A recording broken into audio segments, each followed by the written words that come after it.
இன்றைக்கு இந்த தியானத்திற்கு ஆதாரமாக நமக்கு கத்தர் கொடுக்கிற வாக்கு மீகா தீர்க்க தரிசன புஸ்தகம் 7வது அதிகாரம் 15வது வசனம். வெரி ஃபெமிலியர் வேர்ட் இது. மீகா 7:15. நீ எகிப்து தேசத்திலிருந்து புறப்பட்ட நாளில் நடந்தது போலவே உன்னை அதிசயங்களை காணப்படும். ஆண்டவர் சொல்லுகிறார், நான் உன்னை அதிசயங்களை காணப்படும். எப்படி? எகிப்து தேசத்து புறப்பட்ட நாளிலே நடந்தது என்ன நடந்ததோ அதே போல உன் வாழ்க்கையில ஒரு அதிசயத்தை காணப்படுவேன். இந்த வார்த்தைகளை கேட்டுக்கொண்டிருக்கிற என் அன்பு சகோதர சகோதரிகளே, ஒருவேளை நேரலையில இப்போ லைவா பார்த்துட்டு இருக்கிறவங்களுக்கு நான் சொல்லுகிறேன், தாமதமாக அநேகர் பார்ப்பீர்கள் என்று எங்களுக்கு தெரியும். உங்களுக்கும் சேர்த்து நான் சொல்லுகிறேன், பிரியமானவர்களே, உங்கள் வாழ்வில், என் வாழ்வில், நம் வாழ்வில் எகிப்திலே ஜனங்கள் புறப்பட்ட போது நடந்ததே அதே போல ஒரு அதிசயத்தை கர்த்தர் செய்வாராம். எகிப்திலே புறப்பட்ட போது நடந்தது போலவே ஒரு அற்புதம் நடக்கும், ஒரு அதிசயம் நடக்கும் என்று கர்த்தர் சொல்லுகிறார். என்ன நடந்தது என்பதை நாம் கண்டுபிடிப்பதற்கு ஒரு அதிகாரம் போதும். அந்த அதிகாரம் யாத்திரையாகமம் 12. யாத்திரையாகமம் 12வது அதிகாரத்துல தான் நம்ம சிந்திக்க போகின்றோம். இந்த யாத்திரையாகமம் 12ஆம் அதிகாரத்தில் ஒரு 7 குறிப்புகளை நான் உங்களோடு பேச விரும்புகிறேன். எகிப்து தேசத்திலே நான் புறப்பட்ட நாளில் நடந்தது போலவே கர்த்தர் நமக்கு ஒரு அதிசயத்தை செய்வார். உங்கள் வாழ்க்கையில், என் வாழ்க்கையில் கர்த்தர் மகத்துவமான காரியத்தை செய்வார். எகிப்திலே நடந்தது போலவே நம்முடைய தேவன் அதிசயங்களை செய்கிறவர்.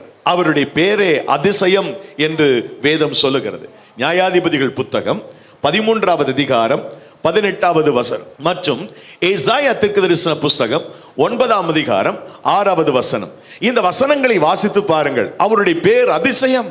நம்முடைய ஆண்டவருடைய பெயர் அதிசயம், அதிசயமானவர். ஆகவே கர்த்தர் சொல்லுகிறார், நான் உங்களை அதிசயங்களை காண பண்ணுவேன் என்று சொல்லுகிறார். நான் உங்களுக்கு சொன்னது போல இந்த 12ஆம் அதிகாரத்திலே 7 குறிப்புகள் இருக்கின்றன.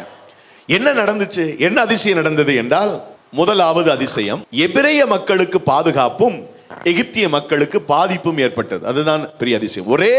ஒரே தேசத்திலே ஒன்றாய் வாழ்கிற மக்களுக்கு நடுவிலே யெகோவா தேவனை ஆராதிக்கிற மக்களுக்கு பாதுகாப்பும், விக்கிரகங்களை வழிபடக்கூடிய மக்களுக்கு பாதிப்பும் ஏற்பட்டது. இது ஒரு பெரிய அதிசயம்.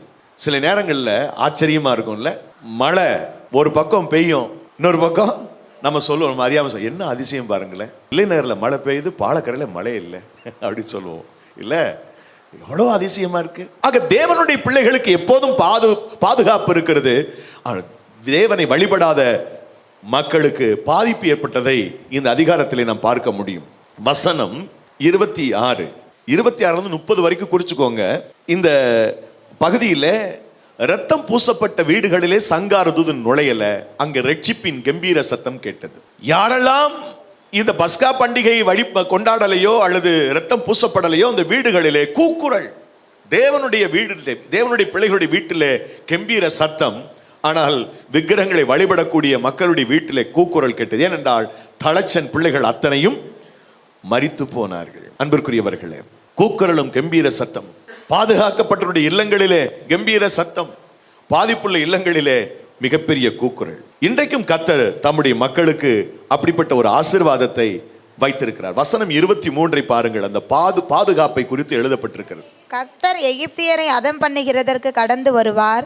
நிலையின் மேற்சட்டத்திலும் வாசலின் நிலைக்கால்கள் 2லும் அந்த இரத்தத்தை காணும் போது கர்த்தர் சங்காரக்காரனை உங்கள் வீடுகளில் உங்களை அதம் பண்ணுகிறதற்கு வர ஒட்டாமல் வாசற்படியை விலகி கடந்து போவார். வாசற்படியை விலகி கடந்து போவார். பாதிப்பு ஏற்படாது. அடுத்து பாதிப்பு உண்டாகிறது எங்கே வாசிக்கிறோம் அப்படின்னு கேட்டா 30வது வசனத்தில் இருக்கு. அப்பொழுது பார்வோனும் அவனுடைய சகல ஊழியக்காரரும் எகிப்தியர் யாவரும் ராத்திரியிலே எழுந்திருந்தார்கள். மகா கூக்குரல் எகிப்திலே உண்டாயிற்று. சாவில்லாத ஒரு வீடும் இருந்ததில்லை. முதல் அதிசயம் என்ன? நான் உங்களை அதிசயங்களை காண பண்ணுவேன் அப்படின்னு சொல்லக்கூடிய வாக்குத்தத்தத்தை மேலோட்டமா பார்க்கிறோம். ஆனா அதுக்கு முன்னாடி இன்ட்ரோடக்ஷனா என்ன சொல்றாரு? எகிப்திலிருந்து புறப்பட்ட போது நடந்தது போலவே நான் உங்களை அதிசயங்களை காண. என்ன நடந்துச்சு அப்படின்னா, தேவனுடைய ஜனத்துக்கு ஒரு பெரிய பாதுகாப்பு ஏற்பட்டது. உலக மக்களுக்கு மிகப்பெரிய பாதிப்பு ஏற்பட்டது. அதைத்தான் நாம் ஏசாயா தீர்க்கதரிசன புஸ்தகம் 60:2 வாசிக்கிறோம். இதோ இருள் பூமி மூடும், காரிருள் ஜனங்களை மூடும், ஆனாலும் கர்த்தர் உண்மையில் உதிப்பார். உடைய வாழ்க்கையில நீங்க விரும்பாத ஒண்ணு நடக்குதா? இது நடக்கணும் நான் எதிர்பார்த்தேன், ஆனா நடந்துருச்சு. நடக்கக்கூடாதுன்னு எதிர்பார்த்தேன், நடந்துருச்சுன்னு சொல்றீங்களா? ஆண்டவர் நிச்சயமாக உங்களுடைய வாழ்க்கையில் இருக்கிற சூழல்களை தலைகீழாய் மாற்றுவார். அல்லேலூயா. நீங்க நினைப்பது போல ஒருவேளை நடக்காம இருக்கலாம், ஆனால் நினைத்ததை விட மேலான ஒரு அற்புதம் நடக்கும்.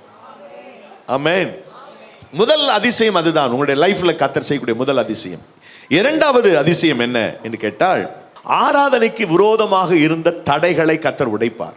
ஸோ நல்லா தெரிஞ்சுக்கோங்க, தேவ பிள்ளைகளுக்கு ஆராதனையின் ஊடாகத்தான் ஆசீர்வாதம். ஆமென். ஆராதனை செய்வதன் மூலம் எனக்கு ஆவிக்குரிய பூமிக்குரிய ஆசீர்வாதங்களை கர்த்தர் கொடுக்கிறார். பிசாசு ஆசீர்வாதங்களை அபகரிப்பதற்கு அவன் செய்கிற மிகப்பெரிய யுக்தி ஆராதனைக்கு இருக்கிற தடைகளை ஏற்படுத்துவான். நம்மை ஆராதிக்க விட மாட்டான், தனித்து ஜெபிக்க விட மாட்டான், தனித்து வேத தியானம் செய்ய விட மாட்டான், அனுமதிக்க மாட்டான். பிசாசுக்கு நல்லா தெரியும், நம்ம ஆண்டவரை நெருங்க நெருங்க நெருங்க அவன் கிட்ட இருக்கக்கூடிய நம்முடைய ஆஸ்திகள், நமக்குன்னு வச்சிருக்கிற ஆஸ்திகள் எல்லாம் விடுபட்டு விடும். ஆகவே ஆராதனைக்கு விரோதமா இருக்கக்கூடிய தடைகளை ஆண்டவர் உடைப்பார். அது இரண்டாவது பெரிய அதிசயம். 12ஆம் அதிகாரம் 31வது வசனம். ராத்திரியிலே அவன் மோசேயையும் ஆரோனையும் அழைப்பித்து, நீங்களும் இஸ்ரவேல் புத்திரரும் எழுந்து என் ஜனங்களை விட்டு புறப்பட்டு போய் நீங்கள் சொன்னபடியே கர்த்தருக்கு ஆராதனை செய்யுங்கள். இரண்டாவது பெரிய அதிசயம் அதுதான். தடைகள் விலகும். பாருங்கள், பல்வேறு தடைகளை உலகத்தில் பிசாசு வச்சிருக்கிறான். நிறைய மக்களுக்கு ஆண்டவரை ஆராதிப்பதற்கு ஆசைதான், விருப்பம்தான், ஆனால் விடுதலையோடு என்ன செய்ய முடியல, வர முடியல. 5:2 வாசியுங்கள். அதற்கு பார்வோன், நான் இஸ்ரவேலை போகவிட கர்த்தரின் வார்த்தையை கேட்கிறதற்கு அவர் யார்? நான் கர்த்தரை அறியேன், நான் இஸ்ரவேலை போக விடுவதில்லை என்றான். உடனே நான் சொல்லிட்டான், நான் போக விட மாட்டேன், ஆராதிக்கலாம் அனுமதிக்க முடியாது, ஜெபத்துக்கா நோ, தடை செய்தான். அதே பார்வோ மன்னன் இப்ப என்ன சொல்றான்? 12:31 எப்பா போங்கப்பா ஆராதிங்கப்பா. 5:2 நோன்னு சொல்றான். 12:31 ஓகேப்பா, எஸ்பா, போங்கப்பா, போய் ஆராதனை பண்ணுங்கப்பா. இப்போ கர்த்தர் இதுவரைக்கும் வச்சிருந்த தடைகளை உடைச்சு தேவனை ஆராதிப்பதற்கு நம்முடைய உறவினர்களை கொண்டு வருவார். ரட்சிக்கப்படாத நம்முடைய உறவினர்களை கர்த்தர் ரட்சிப்பார்.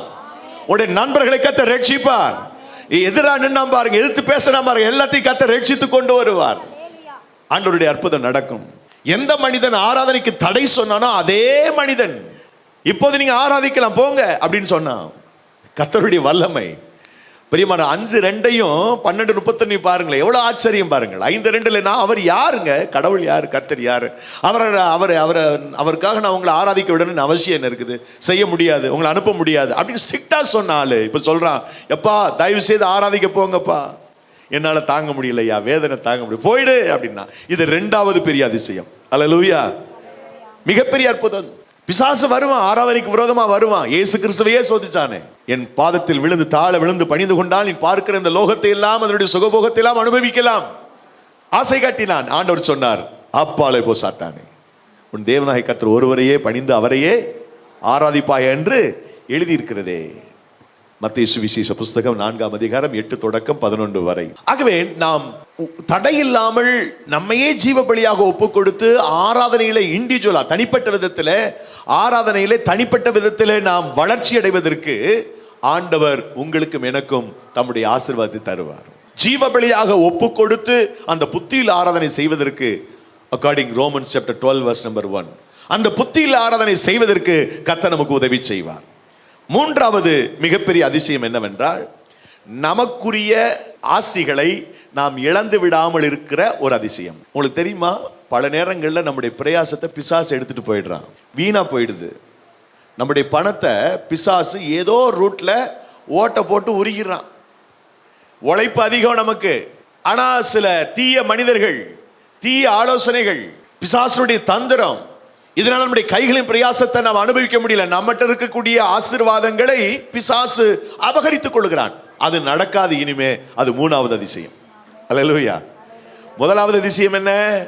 தேவனுடைய பாதுகாப்பு. இரண்டாவது அதிசயம் ஆராதனைக்கு விரோதமா இருக்கிற தடம் மாறும். மூணாவது அதிசயம் நம்முடையவைகளை நாம் இழந்து விடாமல் இருக்கிற அதிசயம். வாசிக்கலாம் 12:32. நீங்கள் சொன்னபடியே உங்கள் ஆடு மாடுகளை ஓட்டிக்கொண்டு போங்கள், என்னையும் ஆசீர்வதியுங்கள் என்றான். முதல்ல என்ன சொன்னான் அப்படின்னு கேட்டா, ஆடு மாடுகளை விட மாட்டேன்னா. அதாவது இஸ்ரேல் மக்களுடைய மிகப்பெரிய சொத்து, அவங்களுடைய கையில் பிரயாசம் என்னன்னா ஆடு மாடு தான். எப்படி இந்த இஸ்ரேல் மக்கள் எகிப்துக்குள்ள வரும்போது எத்தனை பேர் வந்தாங்க? முதல் 430 வருஷத்துக்கு முன்னாடி எகிப்துக்கு இஸ்ரேல் மக்கள் யாக்கோபு உட்பட அவனுடைய பிள்ளைகள் எல்லாம் மொத்தம் எத்தனை பேர் எகிப்துக்கு வந்தாங்க?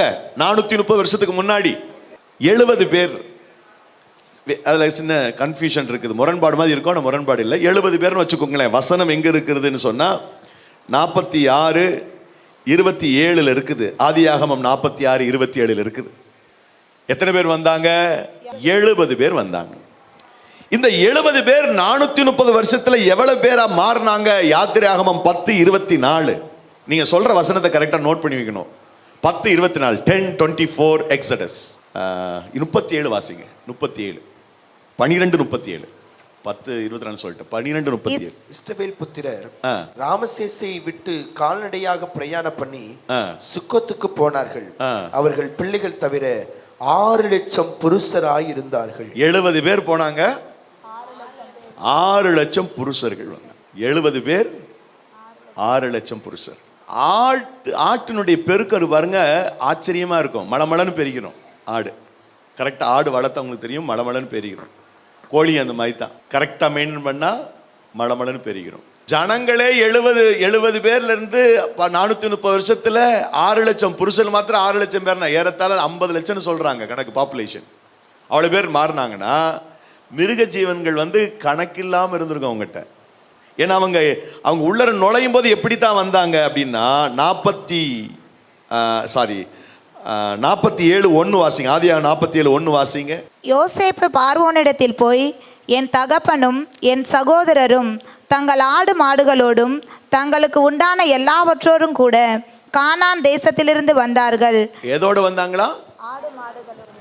3வது வசனம். பார்வோன் அவனுடைய சகோதரரை நோக்கி, உங்கள் தொழில் என்ன என்று கேட்டான். அதற்கு அவர்கள், உமது அடியாராகிய நாங்களும் எங்கள் பிதாக்களும் மந்தை மேய்க்கிறவர்கள் என்று பார்வோனிடத்தில் சொன்னதும் அன்றி. பிசினஸே மந்தை மேய்க்கிறதா. அங்கேயே அவன் கை வைக்கிறான். முதல்ல பிசினஸ், ஓன் பிசினஸ் இருக்குது. பிறகு இப்ப என்ன ஜாப் கிடைக்குது? அவங்களுக்குள்ள செலக்ட் பண்ணி ஒரு கவர்மெண்ட் ஜாப் கொடுக்குறான். இவங்களுடைய முழு நேர பணியை ஆடு மாடு மேய்க்கிறது தான். இவங்களே 70 பேர் 6 லட்சம் பேரா மாறினாங்கன்னா ஆடு மாடுகள். அதனாலதான் இது இதனுடைய பெருக்கத்தை பார்த்த பார்வோ மன்னன் இவருடைய உழைப்பை அவன் அபகரிக்க நினைத்தான். அதைத்தான் 10:24 பார்க்கிறோம். 10:24 யாத்திராகமம். அப்பொழுது பார்வோன் மோசேயை அழைப்பித்து, நீங்கள் போய் கர்த்தருக்கு ஆராதனை செய்யுங்கள். உங்கள் ஆடுகளும் உங்கள் மாடுகளும் மாத்திரம் நிறுத்தப்பட வேண்டும். உங்கள் ஆடுகளும். ஆனால் இப்ப நான் எத்தனாவது அதிசயம் சொல்றேன்? 3வது. நமக்குரியவைகளை நாம் இழந்து விடாமல் இருக்கின்ற அதிசயம். பிசாசு நம்முடைய கையிலும் பிரயாசத்தை அபகரிக்கின்றான். நம்முடைய உழைப்பை நான் சாப்பிட முடியாம செய்யறான். ஆண்டவருடைய வாக்குத்தத்தங்களில் 1:28-12 உபாகமம், உங்கள் கையிலும் பிரயாசத்தை நீங்கள் சாப்பிடுவீர்கள். 4வது ஒரு பெரிய அதிசயம் என்னன்னா, மற்றவங்களை ஆசீர்வதிக்கிற ஒரு அதிசயம். நம்மகிட்ட தகுதி இருக்க இல்லையோ, மற்றவங்களை ஆசீர்வதிக்கும்படி கடவுள் நம்மை பயன்படுத்துவார். மற்றவங்களுக்கு, நம்மை சுற்றி இருக்கக்கூடிய ஜாதி ஜனத்திற்கு நாம் ஆசீர்வாதமாகும்படி, நம்மூடாக ஆசீர்வாதம் போய் சேரும்படி கர்த்தர் செய்வார். அது ஒரு பெரிய அதிசயம். அடிமையாய் இருக்கிறவர்கள் ஆசீர்வதிக்கின்றார்கள். 12:31 பாருங்கள். 12:31. ராத்திரியிலே அவன் மோசேயையும் ஆரோனையும் அழைப்பித்து, நீங்களும் இஸ்ரவேல் புத்திரரும் எழுந்து என் ஜனங்களை விட்டு புறப்பட்டு போய் நீங்கள் சொன்னபடியே கர்த்தருக்கு ஆராதனை செய்யுங்கள். ஆசீர்வதிங்கள். 32. வாசிங்க. நீங்கள் சொன்னபடியே உங்கள் ஆடு மாடுகளையும் ஓட்டிக்கொண்டு போங்கள், என்னையும் ஆசீர்வதியுங்கள் என்றார். என்னையும் ஆசீர்வதியுங்கள். அதாவது ஆடு மாடு மேய்க்கின்ற இவர்கள் அடிமைகளாக கருதப்பட்டார்கள். அடிமையா இருக்கிறது ரொம்ப கஷ்டம். பொதுவாக அகதியா இருக்கிறதே ரொம்ப கஷ்டமா இருக்குல்ல. இப்போ நம்முடைய தமிழ் உறவுகள், இலங்கையில் இருக்கிற பிள்ளைகள், இந்த தேசத்தில் அவங்களுக்கு ஓட்டுரிமை கிடையாது. நம்ம போல தமிழ் தான் பேசுறாங்க, தமிழ் மக்கள் தான். ஆனால் எவ்வளவு கஷ்டம். அரசாங்கம் அவங்களை அப்படி வச்சிருக்கு, 2ஆம் தர குடிமக்களாக வச்சிருக்கு. பல முகாம்களிலே இருக்கின்றார்கள். அதுவே கஷ்டம். அதுல அடிமையா இருக்கிற நிலை இருந்துச்சுன்னா எவ்வளவு பெரிய கஷ்டம். அந்த அடிமையா இருக்கிறவன்ட்ட பார்வோ சொல்றான், ப்ளீஸ் bless me, என்னை ஆசீர்வதியுங்கள். ஏற்கனவே முன்னாடி இருந்த இவங்க என்டர் ஆகும் போது இருந்தான் பாருங்க பார்வோ மன்னன், அவனும் இதே வார்த்தையை சொன்னான். 47:7 வாசிங்க. ஆதியாகமம் 47:7. பின்பு யோசேப்பு தன் தகப்பனாகிய யாக்கோப்பை அழைத்து கொண்டு வந்து அவனை பார்வோனுக்கு முன்பாக நிறுத்தினான். யாக்கோப்பு பார்வோனை ஆசீர்வதித்தான். பாருங்க, யார் யார் ஆசீர்வதிக்கிறது? பார்வோனை யாக்கோபு ஆடு மாடு பத்திட்டு வந்தவன் ஆசீர்வதிக்கிறான். அது ஒரு மிகப்பெரிய ஒரு அதிசயம். ஒரு ராஜா பிளஸ் பண்றான்றது இல்ல, ஒரு ஆசாரியன் பிளஸ் பண்றது இல்ல, ஒரு அடிமையா இருக்கிறவன் அல்ல வேலை தேடி வந்தவன், வாழ்க்கை தேடி வாழ்வு தேடி வந்த ஒரு மனுஷன் மிகப்பெரிய கிங்க தலைமையில கை வச்சு ஆசீர்வதிக்கிறான். இது மிகப்பெரிய அதிசயம். இந்த ஆசீர்வாதத்தை, இந்த அதிசயத்தை கர்த்தர் நம்முடைய வாழ்க்கையில செய்வார். அல்லேலூயா. ஒருவேளை நீங்க படிப்பறிவில்லாதவங்களா இருக்கலாம், அல்லது சமூகத்துல புறக்கணிக்கப்பட்டவர்களாக இருக்கலாம், அல்லது பணபலத்துல குன்றியவர்களா இருக்கலாம், வசதி வாய்ப்பு குன்றியவங்களா இருக்கலாம். ஆனா கர்த்தர் சொல்றாரு, இனி ஒரு காலம் வரும் மகனே மகளே, நீ மற்றவங்களை ஆசீர்வதிப்பதற்கு கர்த்தர் உன்னை பயன்படுத்துவார். அல்லேலூயா. நீ இனிமே மற்றவங்களை ஆசீர்வதிப்ப. நீ கையெழுத்தினா ஒரு ஆசீர்வாதம் வரும். நீ சிம்பிளா பிரேயர் பண்ணினா அந்த அப்படியே போய் சேர்ந்துரும். அவங்களுக்கு காலம் மாறுது. நம்மளை மற்றவங்க ஆசீர்வதிக்கிற காலம் போக இப்ப கர்த்தர் சொல்றாரு, நீ மற்றவங்களை ஆசீர்வதிப்பப்பா. ஓம் பிளஸிங் வந்து மற்றவங்க போய் சேர்ந்துரும், அப்படியே பலிக்கும். தாவீது ஆடு மேய்க்கிறவன் தான். ஆனா அவன் பிடில் வாசித்தா தான் பிசாசு விலகும் சவுல்ட்ட இருந்து. ராஜா சௌக்கியமா இருக்கிறது யார் கையில் இருக்கு? இந்த சம்பவம் எங்க இருக்குது? 1 சாமுவேல் 16 அதிகாரத்தில் இருக்கு. ராஜாவுடைய சௌக்கியம், ராஜாவுடைய ஆரோக்கியம் யார்கிட்ட இருக்குன்னா ஆடு மேய்க்கிற தாவீதுட்ட இருக்குது. அவன் வந்து பிடில் வாசிப்பான், வாசித்தோன்னு பிசாசு ஓடும். அல்லேலூயா. இன்னொருத்த புதிய ஏற்பாட்டில் இருந்தான். அவன் ஒட்டக ஓட, தாடி பார்க்கறதுக்கு அரோசிகமா இருப்பான், கையில கம்பு வச்சிருப்பான், வெட்டுக்கிளியும் காட்டு தான் அவன் சாப்பாடு. விசித்திரமான ஒரு ஆளு, காட்டுல தான் இருப்பான். அவன் இருந்து கம்போட வந்தா ஏறதும் பயப்படுறான். ஏன்னா நான் சும்மா சொல்லல, மார்க்கில் இருக்கு பாருங்க. மார்க் 6ஆம் அதிகாரத்தில் நீங்க பாத்தீங்கன்னா ரொம்ப அழகா எழுதியிருக்கு. 6:20. அதேனென்றால் யோவான் நீதியும் பரிசுத்தம் உள்ளவன் என்று ஏரோது அறிந்து அவனுக்கு பயந்து அவனை பாதுகாத்து அவனுக்கு பயந்து. யாருக்கு யார் பயப்படுவது? ஏரோது ராஜாவுக்கு யார், சாரி யோவான் ஸ்நானனுக்கு யார் பயப்படுறா? ஏரோது ராஜா. அது ஒரு பிளெஸிங், அது ஒரு அதிசயம் தான். அது முதலாவது அதிசயம் என்பது தேவ மக்களுக்கு உண்டாகிற பாதுகாப்பு. இரண்டாவது அதிசயம் என்பது ஆராதனைக்கு ஒருமான தடை நீங்குவது. மூணாவது அதிசயம் என்பது நம்முடையவைகளை நாம் இழந்து விடாமல் இருப்பது. நாலாவது அதிசயம் என்பது மற்றவர்களை ஆசீர்வதிக்கிற பாக்கியம், அது ஒரு அதிசயம். ஐந்தாவது, யார் ஆராதனைக்கு விரோதமாக இருந்தார்களோ அவர்களே ஆராதனைக்கு துரிதப்படுத்துவது. ஆராதனைக்கு தடை பண்ணனவனே அந்த கூட்டமே உங்களை துரிதப்படுத்துகிறது என்று வாசிக்கிறோம். எங்கன்னா 12:33 இருக்கு பாருங்க. எகிப்தியர் நாங்கள் எல்லோரும் சாகிறோமே என்று சொல்லி தீவிரமாய் அந்த ஜனங்களை தேசத்திலிருந்து அனுப்பிவிட அவர்களை மிகவும் துரிதப்படுத்தினார்கள். அதாவது ஆராதிக்க கூடாதுன்னு சொன்னவனே துரிதப்படுத்துகிறான். ஆராதனைக்கு போன்னு சொல்றான். ஒருவேளை சில வீடுகளில் கணவன்மார் சர்ச்சுக்கு போகக்கூடாதுன்னு சொல்லலாம். ஆனா காலம் வரும், அவங்களே கொண்டு வந்து டிராப் பண்ணுவாங்க, அவங்களே உள்ளர வந்துருவாங்க. அல்லேலூயா. போனா கை கால் அடுப்பேன் அப்படி சொன்ன ஆளை இங்க போனாதான் கை கால் நல்லா இருக்கும்னு வரணும். அல்லேலூயா. நேரலில் பார்த்துட்டு இருக்கிற உங்களுடைய லைஃப்ல ஒருவேளை ஆராதிக்கிறதுக்கு உங்களுக்கு எதிராக உங்க குடும்பத்தார இருந்தாங்கன்னா அவங்களே ஆராதிக்க அனுப்புவாங்க. ஆறாவது அதிசயம் என்னன்னா, அதாவது உங்கள்கிட்ட இருக்கிறத இழக்காம இருக்க அதிசயத்தை பார்த்தோம். இப்ப இழந்ததை பெற்றுக்கொள்கிற அதிசயம். முதல்ல எத்தனாவது அதிசயம்? நமக்குரிய இழந்து விடாத இருக்கிற அதிசயம் எத்தனாவது? மூணாவது.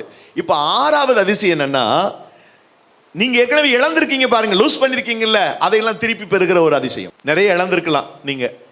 கர்த்தர் சொல்றாரு, எதெல்லாம் இழந்தீங்களோ அதெல்லாம் வந்துடும். ஆமென். அது வட்டி போட்டு வரும் உங்களுக்கு, வட்டி குட்டிலாம் போட்டு வரும். அது எப்படி இப்ப புரியாது உங்களுக்கு. எல்லாம் தான் போச்சு பிரதர், இனிமே என்ன பிரதர்? Wait and see. ஆண்டவர் செய்வார் அது. அல்லேலூயா. நடக்கும் அது. ஏன்னா அது ஒரு அதிசயம். அது கர்த்தர் ஒரு வாக்கு சொன்னார் அப்படின்னா அது அப்படியே நடக்கும். வாசிக்கலாம். 12:35-36. மோசே சொல்லியிருந்தபடி இஸ்ரவேல் ஜனங்கள் எகிப்தியரிடத்தில் வெள்ளி உடைமைகளையும் பொன்னுடைமைகளையும் வஸ்திரங்களையும் கேட்டார்கள். கர்த்தர் ஜனங்களுக்கு எகிப்தியரின் கண்களில் தயவு கிடைக்கும்படி செய்ததினால் கேட்டதை அவர்களுக்கு கொடுத்தார்கள். இவ்விதமாய் அவர்கள் எகிப்தியரை கொள்ளையிட்டார்கள். அந்த இங்கிலீஷ் பைபிள்ல ராபரி இருக்குதா? ராபரின்ற வேர்ட் இருக்கு, வொகாபுலரி இருக்குதா? கொள்ளையிட்டார்கள். அது அந்த வேர்டு பார்க்கும்போது கஷ்டமா இருக்கு. என்னடா கொள்ளையிட்டா, திருடிட்டாங்களா அப்படின்னா இல்ல, 430 வருஷமா வர வேண்டிய சரியான கூலியே உங்களுக்கு கொடுக்கப்படல. சில திடீர்னு பார்த்தீங்கன்னா சில கவர்மெண்ட்ல வேலை செய்யற பிள்ளைகளுக்கு அரியர் வரும், வர வேண்டிய அரியர்ஸ் மொத்தமா வரும். ஒரு 30,000 40,000 வரும், சிலருக்கு 1 லட்சம் வரும், 2 லட்சம் வரும்.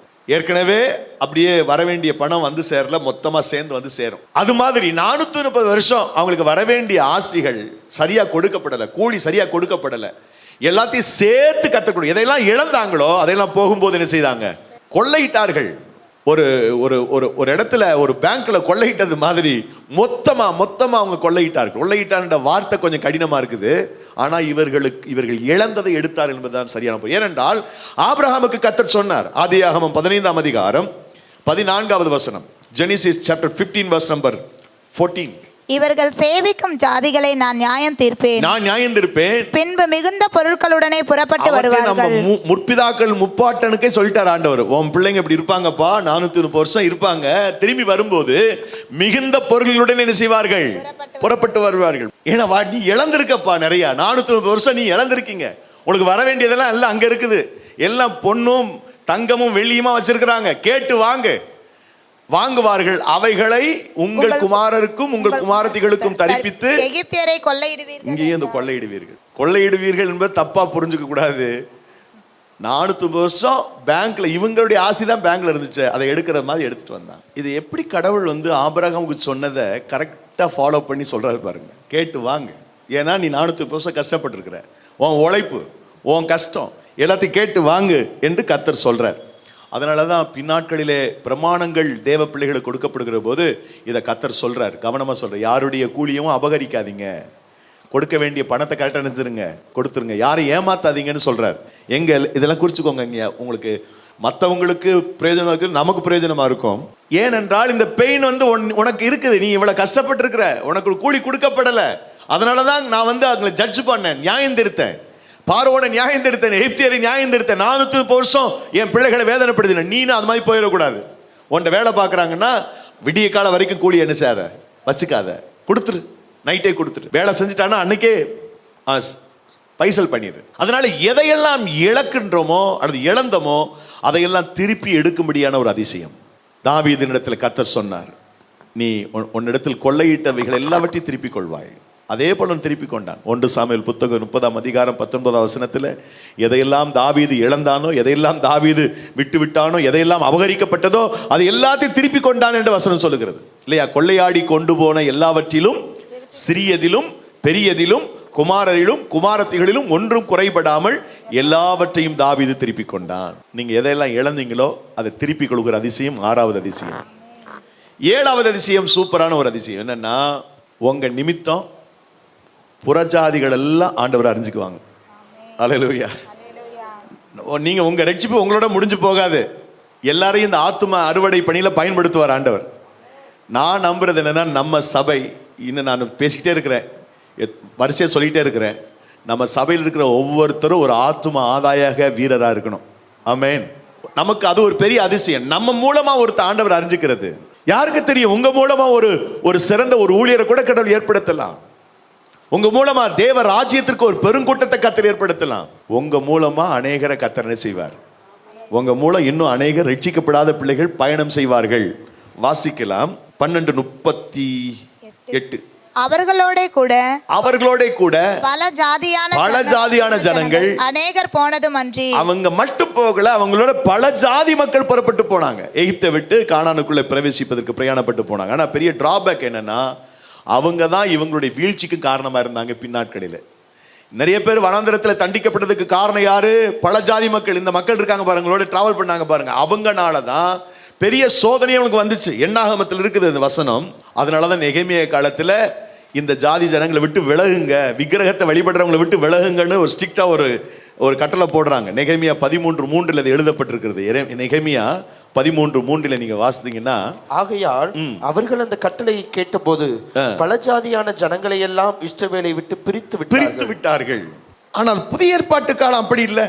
புதிய ஏற்பாட்டு காலம் அப்படி கிடையாது. புதிய ஏற்பாட்டு காலத்துல என்ன நடக்கும்? எல்லா ஜாதி மக்களும் தேவனை அறிந்து கொள்வார்கள்னு பிராமிஸ் இருக்குது. எல்லா வசனத்தையும் வாசிக்க நேரம் இல்லை, வசனத்தை சொல்றேன், குறிச்சுக்கோங்க. இன்னைக்குள்ள அந்த வசனங்களை வாசித்துருங்க. சில வசனங்களை குறித்துக் கொள்ளுங்கள். எசாயா 66 23, 45 14, 60 3, 55 5, 66 17 18, சகரியா 8 23, 1 கொரிந்தியர் 14 அதிகாரம் 24 25, வெளிப்படுத்தின விசேஷம் 7 அதிகாரம் 9 10, வெளிப்படுத்தின விசேஷம் 14 அதிகாரம் 6 7, அப்போஸ்தலர் புத்தகம் 13 47 48, 1 ராஜாக்கள் புஸ்தகம் 8 அதிகாரம் 42 43. இந்த நான் சொன்ன அந்த வசனம் எல்லாம் என்ன சொல்லுதுன்னா, யூதர்கள் மாத்திரம் இல்லை, இயேசு கிறிஸ்துவை எல்லா ஜாதி மக்களும் தேடுவார்கள். அல்லேலூயா. அந்த ப்ராமிஸ் இருக்கிறதுனால இங்க இருக்கிற ஒவ்வொருத்தரும் நாம் அனைவரும் ஆவிக்குரிய சிறைவேளர்கள். உங்கள் மூலமாக புறையின மக்கள், விக்கிரகத்தை வழிபடுகிறவர்கள் மீட்கப்படுவார்கள். அந்த அதிசயத்தை கர்த்தர் உங்கள் மூலம் செய்வார். உங்களை அவர் பயன்படுத்துவார். எல்லாரும் கண்களை மூடி நாம் ஜெபிப்போம். எகிப்திலிருந்து நீங்கள் புறப்படுகிற போது, எகிப்திலிருந்து ஜனங்கள் புறப்படுகிற போது நடந்தது போலவே தேவன் அதிசயங்களை காண பண்ணுவார். அற்புதங்களை கர்த்தர் நடப்பிக்க பண்ணுவார். எல்லார் வாய்களை திறந்து கர்த்தரை துதிப்போம்.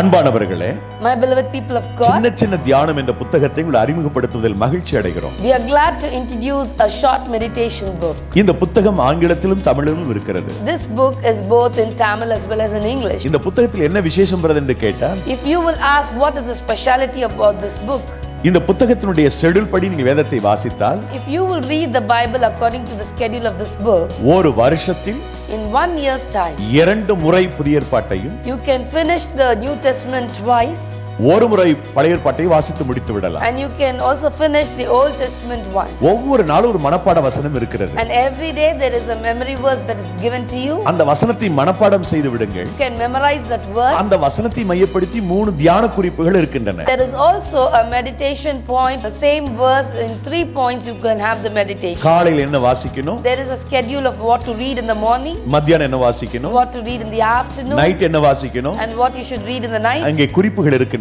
And there are all the scriptures that is given to you. மிக சுருக்கமாக இருக்கும். It is a very short meditation. நிச்சயமாக இந்த புத்தகம் உங்களுக்கு மிகவும் உதவிகரமாக இருக்கும். And it will be a great use to you as you read it every day. இந்த புத்தகத்தை பெற விரும்புகிறவர்கள் கீழ்காணும் வாட்ஸ்அப் எண்ணிற்கு CCT Part 1 என டைப் செய்து செய்தி அனுப்புங்கள்.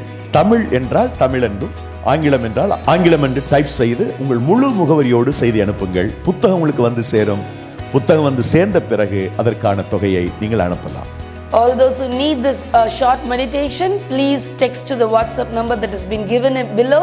Just make note of the number and text to us as if you need CCT, whether it is Tamil or English. Please mention your language and send it with your full postal address so that we will send that book to you. And only after you could receive this book, you can send the money to us. God bless you. God bless you.